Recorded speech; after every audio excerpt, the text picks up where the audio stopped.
Hello everyone. This mini lecture is on Tang, also known as drive-out stasis in the mention of blood decoction. The formula is from the Cal formula list.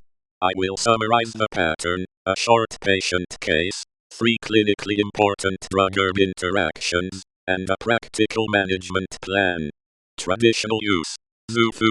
Tang belongs to the category Invigorate Blood, or Move Chi. The formula is selected by pattern, not just by disease name. In this presentation, the goal is not to prove that herbs replace medication. The goal is to show how a practitioner thinks about benefit, risk, and communication with the patient's physician. Case patient.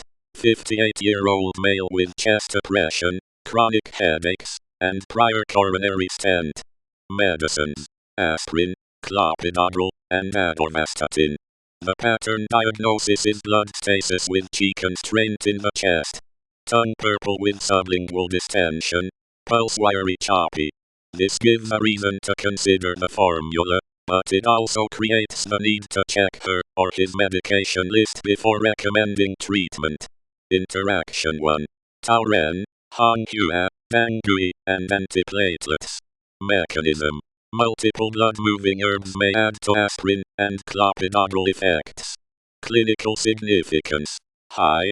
Bleeding risk is clinically significant. Management.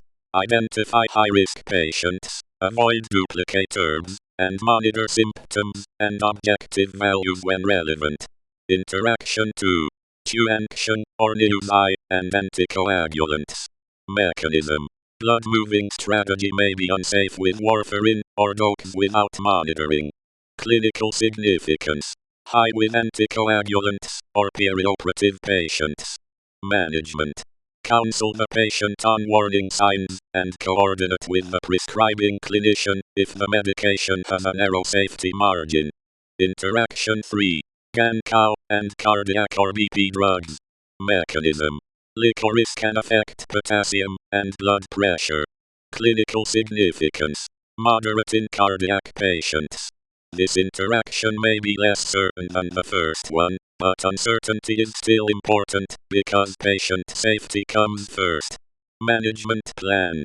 Do not start without physician approval, avoid before surgery or dental procedures, monitor bruising or black stool or nosebleeds, and consider non-blood thinning alternatives. I would also document the formula, dose, product brand, start date, stop date, and all current medications. If red flags appear, the formula should be stopped, and the patient should contact the physician. Conclusion. Tang may be useful when the pattern fits, but the safest clinical approach is a short monitored trial, clear patient education, and communication with the physician and pharmacist. Thank you.